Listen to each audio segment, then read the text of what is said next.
નમસ્કાર દોસ્તો, સ્વાગત છે તમારું મારી ગુજરાતી સ્ટોરી ચેનલમાં। 21 વર્ષના કોલેજ યુવક આરવ સાથે બનેલ રહસ્યમય ઘટના। અમદાવાદની એક પ્રતિષ્ઠિત એન્જિનિયરિંગ કોલેજમાં ભણતો આરવ 21 વર્ષનો એક શાંત અને બુદ્ધિશાળી યુવક હતો। તેના જીવનમાં ભણવા અને મિત્રો સિવાય કોઈ મોટો રોમાંચ નહોતો। ચોમાસાના દિવસો હતા। એક શનિવારે આરવ તેના મિત્રના ઘરેથી મોડી રાત્રે પોતાના બાઇક પર હોસ્ટેલ પાછો ફરી રહ્યો હતો।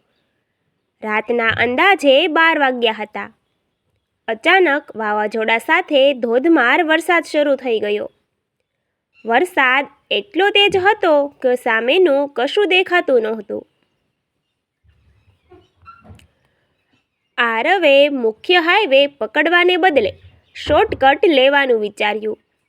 તે એક અજાણ્યા અવાવરું રસ્તા પર વળી ગયો। રસ્તાની બંને બાજુએ ઘટાદાર વૃક્ષો હતા અને સ્ટ્રીટ લાઇટો બંધ હતી। અચાનક એક મોટા ખાડામાં આરવનું બાઇક ફસાયું અને એન્જિન બંધ થઈ ગયું। તેણે બાઇક ચાલુ કરવાનો ઘણો પ્રયત્ન કર્યો, પણ બધું નકામું ગયું। ફોન કાઢીને જોયું તો નેટવર્ક ગાયબ હતું। વરસાદથી બચવા માટે આરવે આસપાસ નજર દોડાવી। તેને થોડે દૂર ઝાંખો પ્રકાશ દેખાયો। તે બાઇક ત્યાં જ મૂકીને પ્રકાશ તરફ દોડ્યો। નજીક પહોંચતા જ તેણે જોયું કે તે એક જૂની, વિશાળ અને અવાવરું હવેલી હતી। હવેલીનો મુખ્ય દરવાજો સહેજ ખુલ્લો હતો। આરવ આશ્રય માટે અંદર ગયો। હવેલીની અંદર પગ મૂકતા જ આરવને એક વિચિત્ર ઠંડકનો અનુભવ થયો। અંદર જૂના જમાનાનું ફર્નિચર, મોટા ઝુમ્મરો અને દિવાલો પર તેલચિત્રો લટકતા હતા। હોલની બરાબર વચ્ચે એક મોટું ટેબલ હતું, જેના પર મીણબત્તી સળગી રહી હતી। આરવે બૂમ પાડી, "કોઈ છે અહીં? હું બહાર વરસાદમાં ફસાઈ ગયો છું." પરંતુ કોઈ જવાબ ન આવ્યો। તે હોલમાં આગળ વધ્યો। દિવાલ પર એક બહુ મોટી એન્ટિક ઘડિયાળ લટકેલી હતી, જેનો લોલક જોરથી હલી રહ્યો હતો। આરવે તેના કાંડા ઘડિયાળમાં જોયું તો 12:15 થયા હતા, પણ પેલી દિવાલ ઘડિયાળના કાંટા ખૂબ જ ઝડપથી ઉલટી દિશામાં ફરી રહ્યા હતા। આ જોઈને આરવના મનમાં ફડફડાટ શરૂ થયો। અચાનક હવેલીના ઉપરના માળેથી કોઈના ચાલવાનો અવાજ આવ્યો, ખટ ખટ ખટ। આરવ ડરી ગયો, પણ કુતૂહલવશ તે સીડીઓ ચડીને ઉપર ગયો। ઉપરના રૂમનો દરવાજો અડધો ખુલ્લો હતો। અંદર એક વૃદ્ધ માણસ આરામ ખુરશી પર બેઠા હતા। તેમણે સફેદ ઝભ્ભો પહેર્યો હતો અને તેમની આંખો ખૂબ જ તેજસ્વી પણ ચિંતાતુર હતી। આરવને જોઈને તે વૃદ્ધ જરાય આશ્ચર્યચકિત ન થયા। તેમણે ધીમા અવાજે કહ્યું, "આવી ગયો આરવ? હું 25 વર્ષથી તારી જ રાહ જોતો હતો." આરવના પગ નીચેથી જમીન સરકી ગઈ। તે આ વૃદ્ધને ઓળખતો નહોતો, તો પછી આ માણસ તેનું નામ કેવી રીતે જાણે છે? અને 25 વર્ષથી રાહ જોવાનો શું અર્થ? આરવની ઉંમર તો માત્ર 21 વર્ષ જ હતી। આરવે ધ્રુજતા અવાજે પૂછ્યું, "તમે કોણ છો? અને મારું નામ તમને કેવી રીતે ખબર?"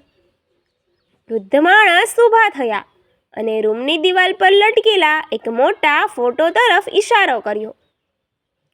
આરવે જ્યારે એ ફોટો જોયો ત્યારે તેના હોશ ઉડી ગયા।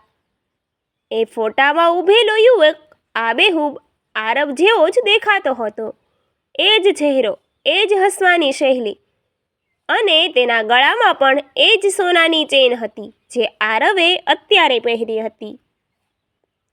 વૃદ્ધે લાંબો શ્વાસ લઈને કહ્યું, આ ફોટો અવિનાશનો છે. આજથી બરાબર 25 વર્ષ પહેલાં સન 2001માં આ જ દિવસે એક 21 વર્ષનો કોલેજ યુવક આ રસ્તેથી પસાર થઈ રહ્યો હતો અને તેનું બાઇક બગડ્યું હતું.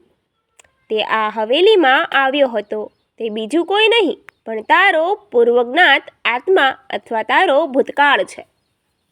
વૃદ્ધે આગળ જણાવ્યું, આ હવેલી સામાન્ય જગ્યા નથી.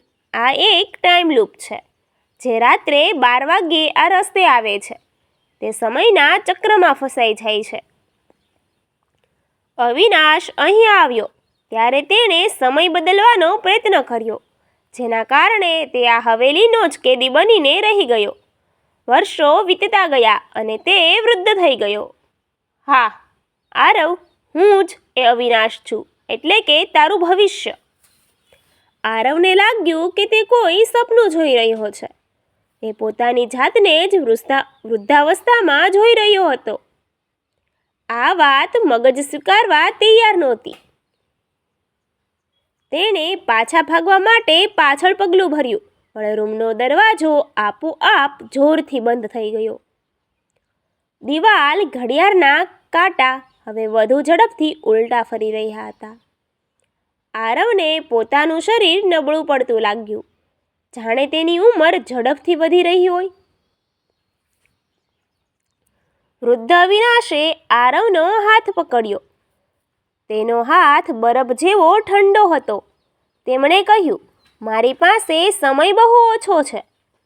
જો તું આગામી 10 મિનિટમાં આ હવેલીમાંથી બહાર નહીં નીકળે તો તું પણ અહીં જ ફસાઈ જઈશ અને 25 વર્ષ પછી કોઈ બીજો આરવ અહીં આવશે. આ લૂપને તોડવાનો એક જ રસ્તો છે. શું રસ્તો છે? આરવે રડમસ અવાજે પૂછ્યું. વૃદ્ધે ટેબલ પર રાખેલી એક જૂની ડાયરી અને ચાવી આરવના હાથમાં આપી. આ હવેલીના ભોંયરામાં એક મુખ્ય સમયચક્ર છે. ત્યાં જઈને તારે આ ચાવીથી એ ઘડિયાળને સીધી દિશામાં ચાલુ કરવી પડશે. પણ યાદ રાખજે, ત્યાં તને ભ્રમ પેદા કરનારી શક્તિઓ રોકવાનો પ્રયત્ન કરશે. તારે પાછળ વળીને જોવાનું નથી. આરવ ચાવી લઈને નીચે ભોંયરા તરફ દોડ્યો. ભોંયરાનો રસ્તો અંધકારમય અને ભેજવાળો હતો. જેમ જેમ તે નીચે ઉતરતો ગયો તેમ તેમ તેને અજીબોગરીબ અવાજો સંભળાવા લાગ્યા. કોઈ તેનો મિત્ર તેને બોલાવી રહ્યો હોય, કોઈ જગ્યાએ તેની માતા રડી રહી હોય તેવા અવાજો આવ્યા. એક ક્ષણ માટે આરવ રોકાઈ ગયો. તેને લાગ્યું કે તેની પાછળ કોઈ ઊભું છે અને તેના ખંભા પર ઠંડો હાથ મૂક્યો છે. તેને પાછળ જોવાની તીવ્ર ઈચ્છા થઈ, પણ તેને વૃદ્ધ અવિનાશના શબ્દો યાદ આવ્યા. પાછળ વળીને જોવાનું નથી. આરવે આંખો બંધ કરી દીધી અને પૂરી તાકાતથી આગળ દોડ્યો.